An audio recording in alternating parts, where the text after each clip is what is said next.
Hey everybody, how are you doing? This is a beautiful little nugget, that's what I'll say. I haven't really done anything with it yet, and I have the handle upstairs for this, so, what are you going to do? Honest, the stream started. Hey, there we go, look at that. Start by answering one question. No. And I have the handle upstairs for this, so. There we go. Yep, I know people are doing the Father's Day thing, so this mainly just would maybe be a video, which is okay. Figured I'd do some laps with this guy. Such a beautiful looking car.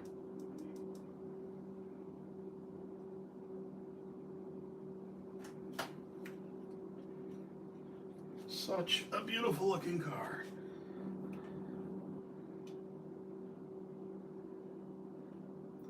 This is obviously the first Thunderslot. Do we call him Ferrari? I don't know. Do we? Are we allowed? This brings up something I've been wanting to talk about for a few years now. I know that there are licensing issues. And I don't begrudge anybody doing licensing, of course. Hello, David. Hello, Cuthbert. Hello, John. Hello, John. So, I think this car does bring up a question. And what have we lost? Have we lost something by there being a Ferrari exclusive license? What have we lost? I don't know.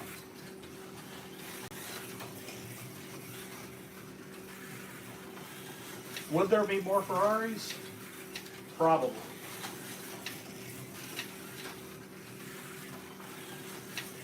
I don't know. This is a crazy good car. This is quiet. There's no magnet. And yet, is there any magnet? No, there is none. Does this have downforce? Not much, if any. It is a beautiful model. It is fairly accurate from what I've seen. The blue and people had been going on and on and on. Yes. Hey, thanks, Graham.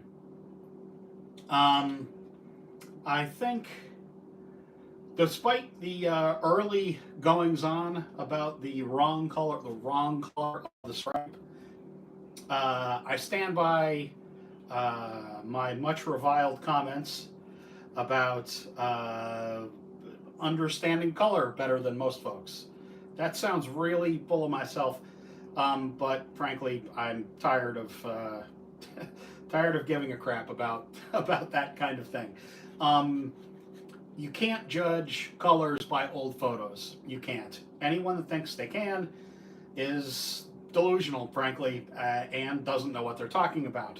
If you do know something about old photos, you know that you can't decide.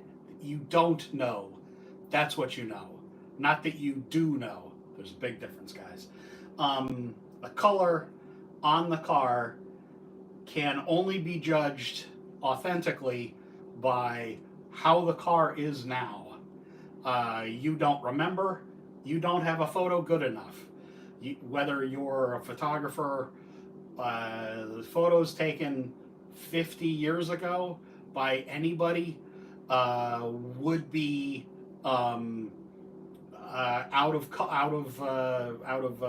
they would have color shifted by now. Period. If you know anything about photos, you know that. The car looks good. The car looks like the current version of the car. Probably that's what Thunderslot based this on.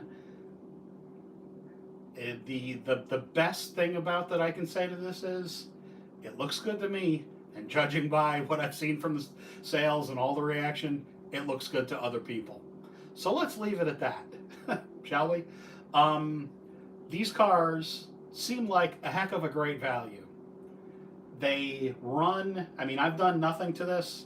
I've fluffed the braid a tiny little bit. I've loosened the chassis and pod a tiny little bit, mainly the pod.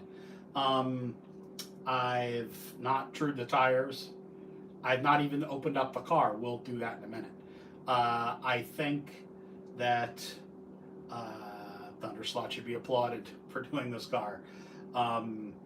There ain't many of these that they can do. That's the problem with cars of this era, is they were only raced for a year or two, usually in one configuration. They may have even been raced in the same number. So while you have number 23 and the other one's 27, that only gives you 2 uses of a mold that may cost $40,000 to make, $30,000 to make. Let's be generous. Maybe it costs $30,000 to make. Chassis mold costs somewhere around $8,000 to $10,000. It used to cost about $12,000 to make, from what I remember. When I worked at Carrera and SCX, I knew those numbers. I never really found them out at Scalextric, but it's got to be about the same. So amortizing a mold like this, making this mold make money, ain't gonna happen with 2 releases of this car, regardless of how many pieces, because they ain't selling 10,000 of this car worldwide. Most small companies, hey Mike, most small companies will never make 10,000 of one mold. That's simply a fact. There you go. I think that this car is going to be a crazy success. I think it already has been, shockingly, and I was emailed by and messaged by a couple people online that were shocked that some places here in the U.S. got them evidently before places in Europe. There are some companies in Europe, some dealers in Europe haven't even gotten this car that I have here on my track yet. I don't know how, I don't know why. I did not get this from Thunderslot. This was sent to me by LEB. I consult for LEB. The pictures were put on LEB's site, social media. That's the arrangement we have. I think that should be clear to everybody by now.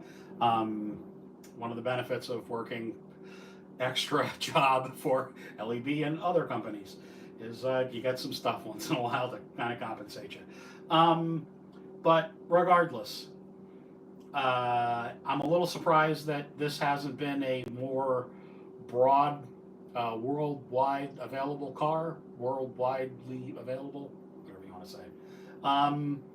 I think it's a really, really excellent car. I think it's got to be one of the. I agree, Slot Car Hub. It's Sean, right? I believe this is probably one of the best looking cars that I've seen in a long, long, long time. It is curvy. It is colorful. It is incredibly well detailed. Well, it's well detailed. It's incredibly well executed, meaning there's no paint drips or orange peel anywhere. The paint is crazy thick, but not overly thick. It is opaque. It is beautiful. It is a good car to get. It runs great. Here on my Scale Auto track.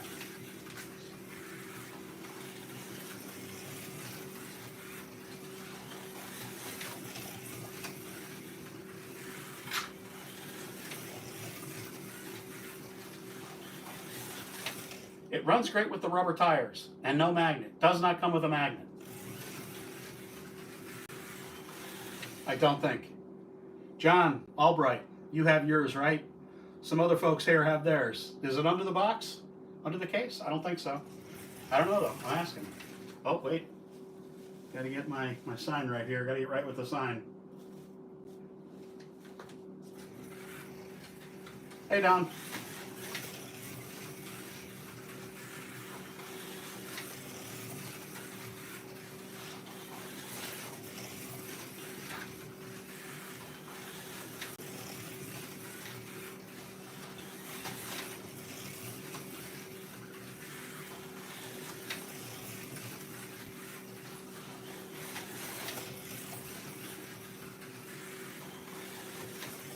Classic Can-Am car.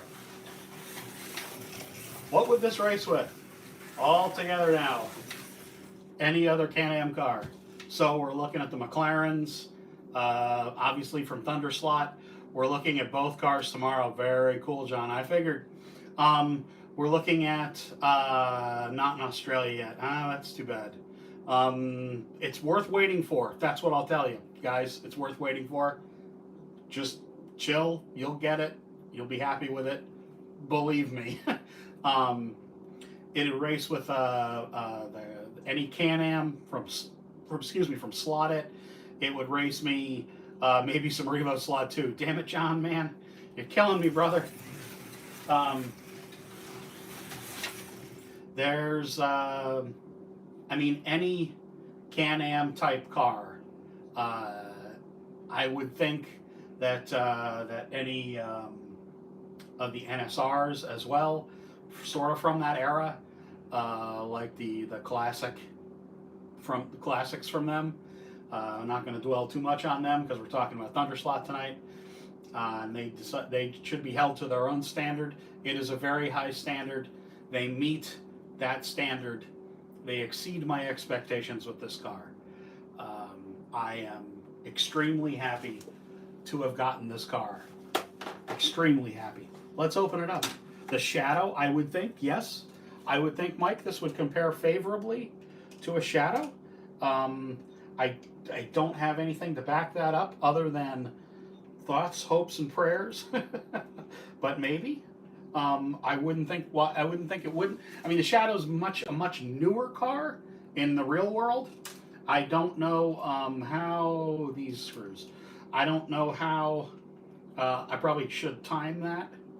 I probably should get some timing out here and do some real thoughts based on timing, shouldn't I? Instead of bullshit based on bullshit.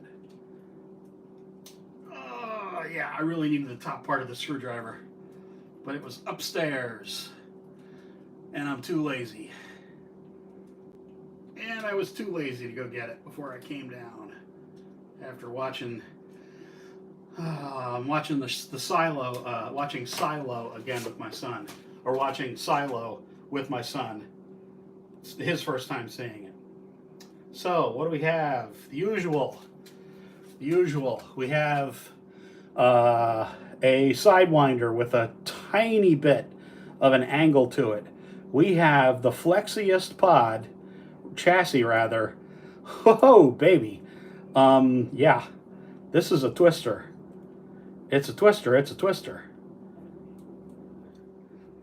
This is a super twisty one. Jesus. This is the pod twisty. This is a very twisty pod. That's really interesting. Huh. Man. These guys, they do like them twisty. Okay, this is loose. This is loose. These are loose back here. There's nothing in there other than, oh, there's a joiner. That's interesting. From there to join the back of the chassis to give it some flex. Because, and we had this problem with Spirit when I was helping in Spirit out. We distributed, SCX distributed Spirit years ago, and they had a lot of high torque long can motors, and they didn't join the brace for the motor and the brace for the rear pod. Here, see if I can get that in there close. They didn't join the axle brace and the pod brace. I'm gonna wait until I can see. You can see, yes, you can see it. There we go. So they didn't join that. So what happened was the flex that would come between the pod and the motor brace would cause flexing, and that would cause it to skip and bounce. Used to call that Ninko hop years ago, back in the heyday.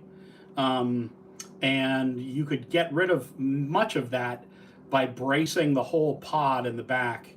I see that, and the braces between the motor or the pod attachment points probably helps with that as well, because this isn't very high torque. This is what, 175, yeah, 175 grams of centimeters of torque, which is not, it's not nothing, but it's not terribly high. Definitely no surprises in this car, which is good. Gonna put a little super lube on here from Slot Car Corner. That's what I have at hand. That's usually what I have at hand, quite frankly. This is good stuff. Yeah, this is old. I got this stuff years ago, and you can see I'm still halfway down on that guy there. Still halfway down on the pot, the stuff. Hey, is this a cat hair? How'd that get in there? So we have up and down axle adjustment, like you would expect. This seems to be adequately set. There's a little bit of side-to-side play. We're going to widen that out. I do like me some side-to-side play in the front axle. I think that helps with deslotting. The motor is a can bell motor. Is a can bell end-driven motor, or a can-driven motor, not the end bell. That's the end bell. This is the can side. It's an FC1 Mabuchi style motor. It has 2 screws to hold the motor in. That's nice. And like I said, very, very, very flexy. Wow, that's a lot of flex. I do like this guide system that they have. They have a nice, it's pretty heavy gauge wire. It is not tinned. The contacts. They do have set screws in the front. Hopefully you can see that. Yep, you can see it. Okay, no magnet either on the box. Thank you very much for looking. Iron X Russ. Thank you very much. I appreciate it. Yeah, so it doesn't, on my track, it doesn't need, whoa, hello, old man, wobbly. It doesn't need a magnet, that's for sure. Let's watch myself kind of fall backwards here. Oh, okay, that wasn't that big a deal. Okay, so lift up the motor here, give it a little throttle, see what we see. Not much.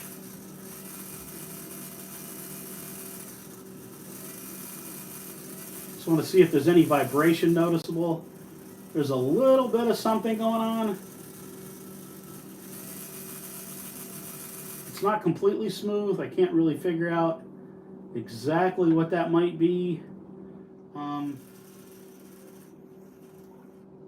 It might just be, oh, it's tires.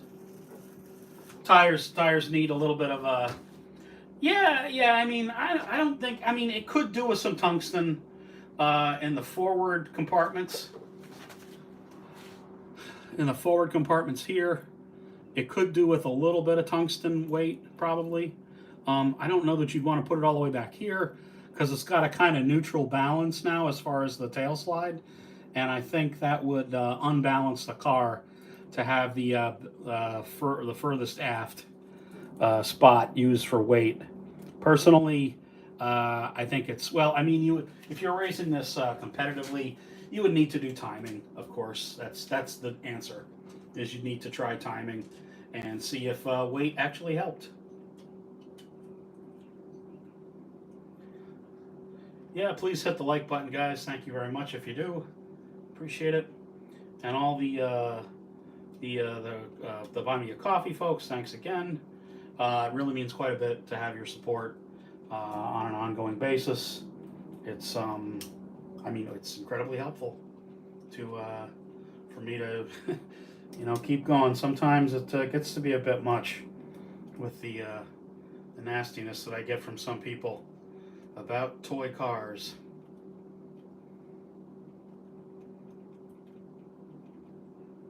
Okay, we still don't have that screw. Feels like it's stripped.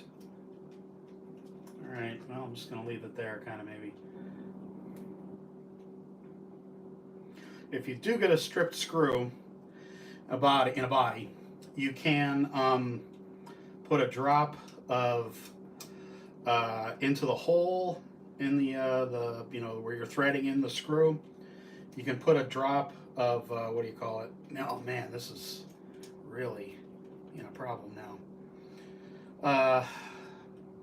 Crazy glue.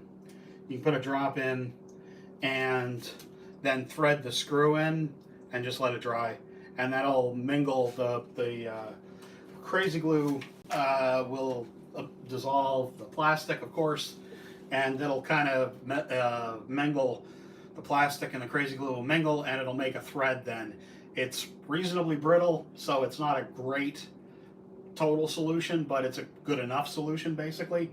The crazy glue will break contact. I believe I tried this a couple times and it has worked.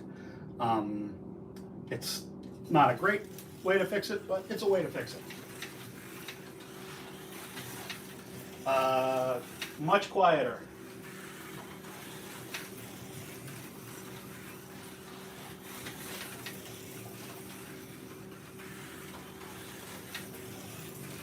This is just a beautiful car right out of the box. That's what I'll say. It's stunning in every way.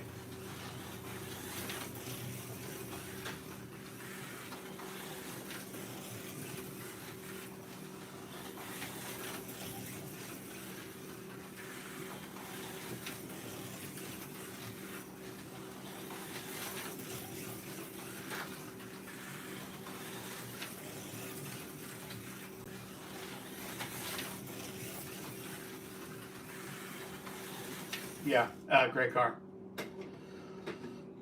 Thunderslot cars. John says. Albright says. Thunderslot cars don't need magnets if you have them set up right. The motors supply up to 30 grams of magnetic downforce. Yeah, it feels like there's something going on there. I completely agree. If I got my magnet marshaller out, I'm sure I would be able to tell that. But regardless, it's got a ton of grip, mechanical grip with the tires, which I think is frankly very satisfying. I'll say that word. The magnetic downforce that it gives really probably adds to that. In this case, it really I like it quite a bit. I really kind of don't have a problem with those kind of cheater motors, quote unquote, the ones that give downforce. That's, I think, probably reasonable. I don't know. Whatever. It's all fun, guys. Whatever. What the hell?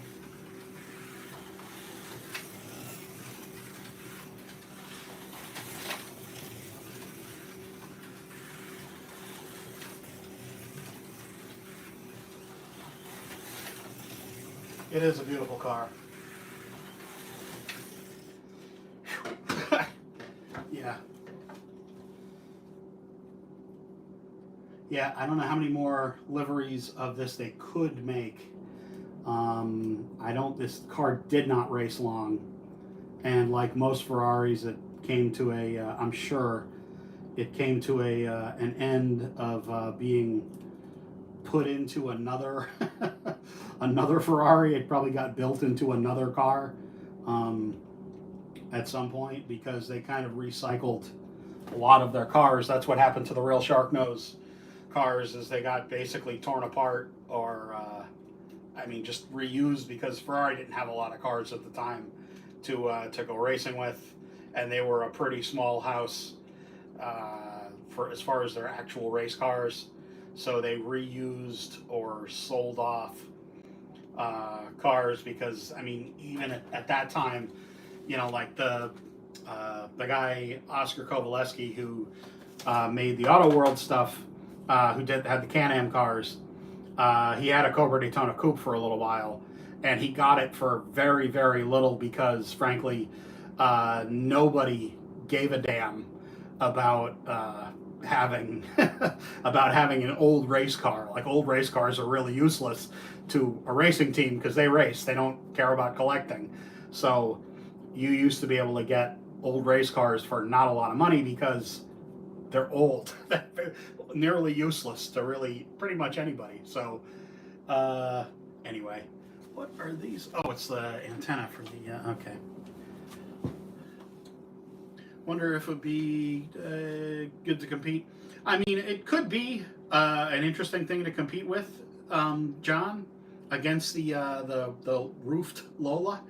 Um, I mean, if you look at race car, sporting race cars, yes, sportingracecars.com. No, Jesus, how do I not know this? I've contributed to them. It's the best photo archive. If you go into that archive, you can see what cars race against what, and these would have raced against. There's only, I think, 2 years of these cars, but I would think that the Can-Am would be appropriate to race against this. Certainly, the Elva, certainly the other, or the McLaren. I mean, Thunderslot basically has a whole field of these cars now, probably for a good reason. And I think it's a cool thing that they've, kind of added to that field with these cars, with these two. Hopefully, we get at least 2 more. That would be really awesome. Who knows? I haven't looked at other livery options.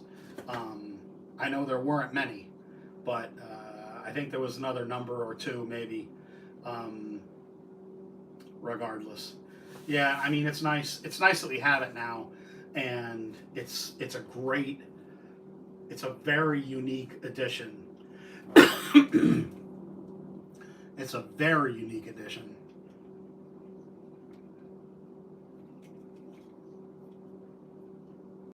Yeah, that front body screw is just not. Well, whatever. Yeah, and the later Can-Am stuff, I mean, obviously this is an early car. It'll be kind of a 67 and 69. Yeah, okay, there you go. If you're going to get technical about it, that's that kind of dogmatic way of looking at race cars is how I look at it. But most people won't do that. And that's fine. If you want to do that, that's whatever. These are toys. Doesn't really matter. So, you could race against it you could race a 917K against it. The GT40s from Slot It, from NSR, the maybe the Matra. I don't know. The Matra's a much newer car, obviously. And so are the the GT40s are not. They're about the same year, actually. But I don't know. The Chaparrals. Why not?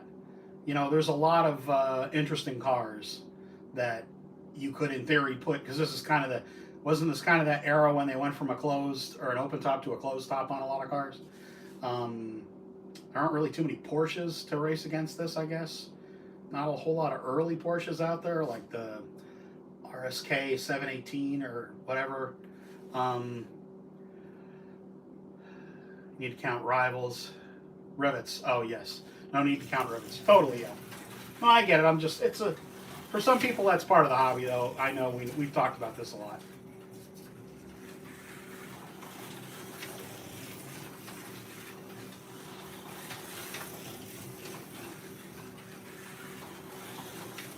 I'm just happy to have such a nice car to put on the track.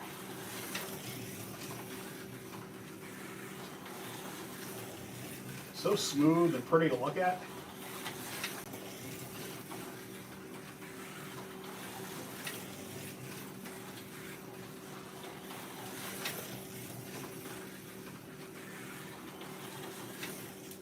Yeah, it's beautiful. Hey, Carrie. Yeah, Father's Day was fine. I just hung out with my wife and my son, and we went grocery shopping. Just I don't know, not too much. It was really hot out and kind of awful out today, so we just kind of hung out inside and then well, we went to the grocery store. Oh, I found out I'm going to just personal, I don't, whatever. You'd see it anyway. I'm going to my sister is getting married in December, and I'm going to go to the wedding to photograph it. She's marrying an Indian guy. They're both doctors. They do research, and the Indian wedding is in India. So I'm going to have to research if there's any Indian slot car shops in Mumbai because I'll be flying into Mumbai, and then the wedding is south along the coast in a place called Alibag. It's, I guess, the Indian Riviera, sort of. So I'm going down there, and yeah. So at least one time in December, Slot Car News will be done from India. The first time that's ever been said. And maybe while I'm on the plane, because it's evidently if I fly out of Philadelphia, I can fly directly from Philly to Mumbai, and it's 28 hours on the plane. And maybe I'll do the news from the plane, although not live. But anyway, yeah. So that's what's going on in my life. I just found that out like the other day. That's where she's getting married. So that's fun. I've always wanted to go there.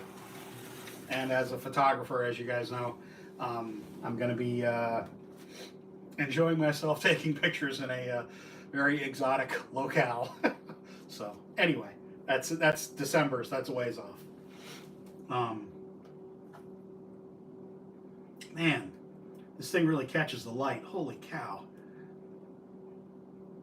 It's really great detail. The interior detail, the drivers, the steering wheel. Jeez, holy crap. Doesn't even really feel like it needs much truing. Oh look, the one part in the track that's got a dead spot because of the cross. There's like an inch where there's no rail in the entire track, and that's where it stopped.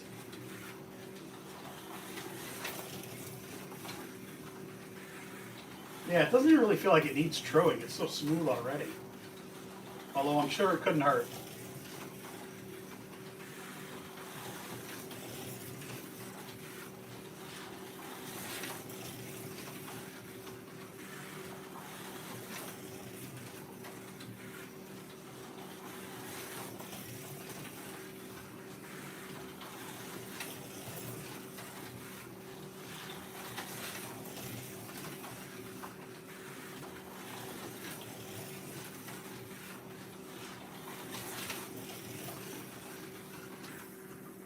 Oh, come on. Oh, it just came off.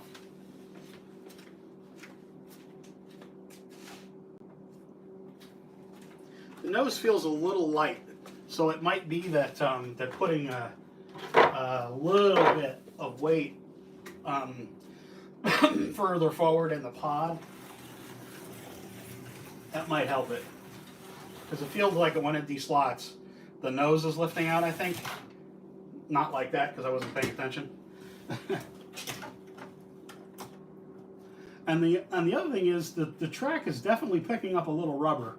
I can see it a little tiny bit. There's a little bit where it's not quite shiny anymore. So that's definitely helping. The grip level is, I think, evening. Or not evening, but coming up on the Carrera piece.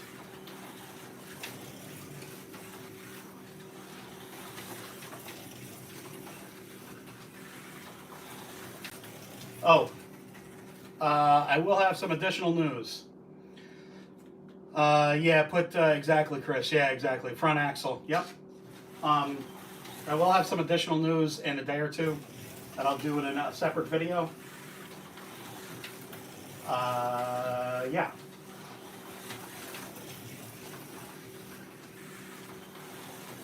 What everybody think of the race? I did not watch. I was not feeling it this year, and I really couldn't find. We don't have TV anymore. We just do streaming, and I couldn't freaking find a stream, which was really annoying. I saw a couple on YouTube, but it didn't really have, just like the in-car for Ferrari. It was kind of bleh. Anyway.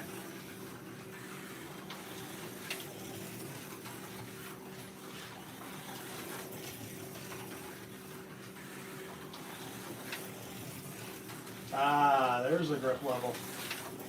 There's the grip level.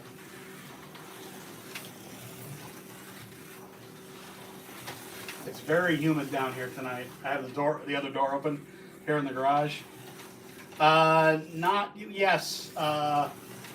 One of the people that was at that one Italian company went to the other Italian company.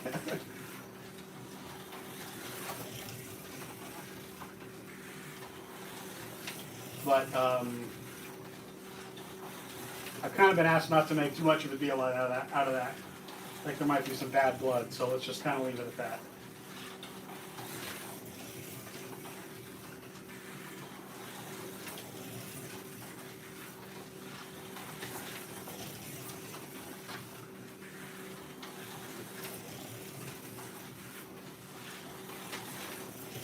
This car is so easy to drive. It's so forgiving.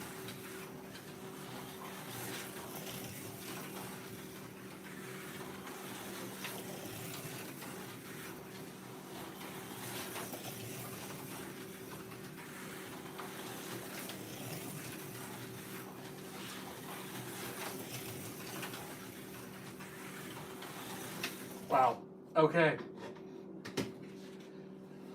Motor Trend TV. Yeah, I might watch. I'm sure there's a replay I can check out. I do have Motor Trend TV because I have.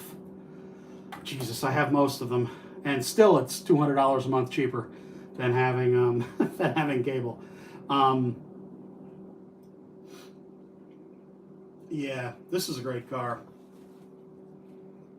Yeah. I know Harry mentioned about having about this maybe being a bit of an early runner for slot car of the year. Yeah, I'm not gonna weigh in on that yet. I don't think there's a point. I think we need to know. We need to know more about what's coming this year. There's a lot coming from a number of other companies that are equally as important as this car, I would say. What does that even mean? Who the hell knows? I don't know. For me, this car hits a lot of the boxes, though. It checks just about every box. It's beautiful. It's fast. It runs just about perfectly out of the box, which gives it extra marks. 4 hours behind the safety car, heavy rain. Ugh, that's too bad. Yeah, I slept a lot this weekend. I'm feeling better, but still tiring with my thing, so whatever. I'm feeling pretty good though now. Yeah, this car checks just about every personal box for me, for that a car should. Yeah, I mean, it's I think it's fantastic. I'm glad that Thunderslot finally brought the car out. We saw a prototype of this car when I was in England. What was that? 3 years ago now? 2 years ago now? And I was asked not to photograph it. I didn't because that's what I do. It was really hard not talking about the car because I knew that it would sell well, and boy howdy has it already. And yeah, it's From what I've seen, the other stuff coming this year, certainly the Scale Auto stuff that's coming out, the LMP kind of hypercar stuff, specifically the Cadillac, but more personally, I think the Peugeot is probably my favorite coming. That's important. Also something that's not maybe on the radar as much, the Avant slot, what is it, the 299? That car, even I'm not the biggest Ferrari fan, that car, I guess it's a 299, not the 293, I don't know, whatever. The GT3 car, that is just an absolutely devastatingly pretty car to me, and with what Avant has been doing in the recent couple of years, I really hope that they continue to knock the cars out of the park like that. Frankly, like that the Nissan we got, the little rally Nissan, I just thought was absolutely incredible. Equally as good a running car as this. So I'm hoping that GT3 car that they do, the new modern GT3 Ferrari that they do, I think that's definitely a car to wait for, to keep an eye on to judge.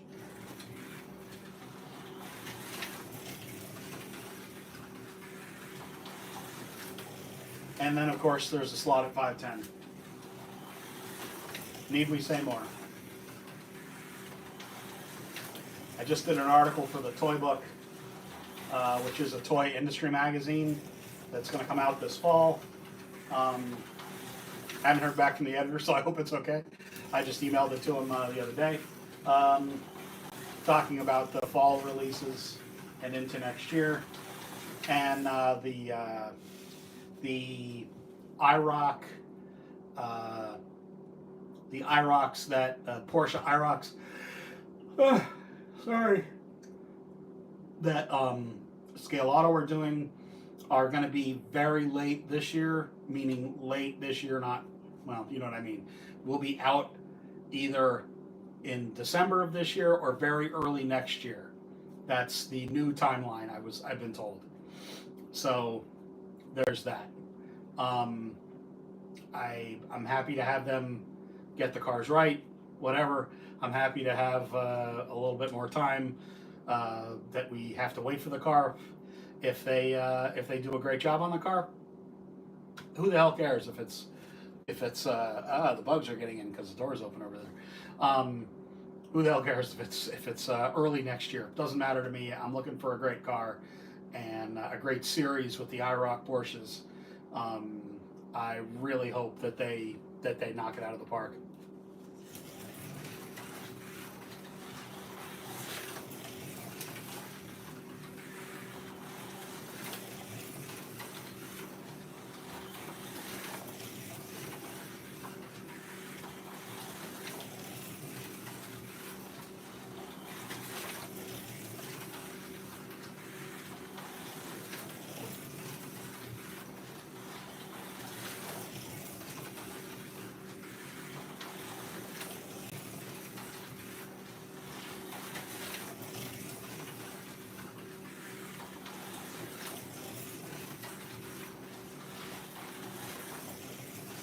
What a car. So if some of you guys don't have your cars yet, yeah, thank you very much, Gary. I take all the credit for the track, whatever, and none of the credit, obviously, for the car. It is a gorgeous car. I'm just getting used to the track, too. I was still thinking about maybe taking this out, but it's feeling a little better now. And I need to get some extra border, the border ends, to kind of clean up the end to the border here. I don't know. It needs to be cleaned up a little bit because it's not the way I want it at all. I want it to look more polished. And then I'm going to start cleaning off everything, and I am going to actually do it too. I'm not just saying that. Hey, Deborah. How you doing? Thanks for coming. I appreciate it. Anyway, yeah. There we are. The Thunderslot. Red car. She is beautiful.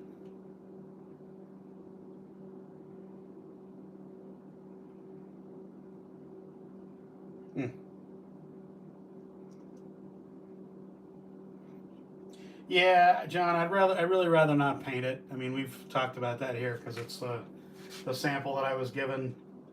Um, I don't know. See if I can get another one and paint it gray, maybe. Buy another one. Seems like a little bit of a waste of money, though. Whatever. I think it looks great. I think I'm happy with it, and I'm especially happy that it is picking up grip. You can definitely see there's like the faintest areas on the track where you can kind of see the shine has been knocked down a little bit. I mean, I haven't done a ton of laps. Yeah, I haven't done a ton of laps with it, so I kind of feel like it's. I mean, there's a lot more to rubber in. It's obviously not rubbered in much. I'm not saying that. Trust me. Hey, this is where all my freaking Sharpies are. Ha! What the heck? Jesus, I have so much mess here. Sorry, guys. I know you can't see it, but me talking about the mess. Yeah, it's not. I mean, I don't know. Whatever. It's got sentimental value, obviously. And then soon I am going to put up the, yeah, you can see it. The mini banner, the IMSA banner, and the other two IMSA banners are coming down, flags. And I have double-sided tape that I'm going to put up. My wife's going to help me because I'm a little shorty. And I'm going to put up the slotted and the NSR track skirt that I got. Very cool. Yeah. Anyway, folks. Be on the lookout for a bit of extra news earlier this week. I'm going to package it with something. I don't know. No, it's just going to be all on its own. You'll know. It will be on my Buy Me a Coffee first as a thank you to those folks that support me directly there. And then, of course, it will be released to everybody after that. I probably will shoot that right now. Yes, John, you're going to be a happy camper when it comes tomorrow. These are, they run as nice as they look, which is saying a hell of a lot. Anyway, yeah, guys. So, Buy Me a Coffee, folks, thanks again very much. Look for that news. I think I will do it right now while I'm sitting right here. And you'll have it maybe later tonight. And then it'll be a regular post, probably by Wednesday or so. I do have a bunch of baseball games to shoot this coming week. So the end of the week for me is going to be really busy. And then Saturday, I have a, hey, Slot Cars of Atlanta. Cheers, brother. Thanks for showing up. I appreciate it. That's a new name in here. I do have a baseball game to cover, but I also have my nephew's wedding, which is in the afternoon, so I don't think I'll be at the baseball game, but in any case, thank you very much for hanging out. Thank you very much, everybody. It really means a lot to me. It really does. Thanks again. See you all again soon.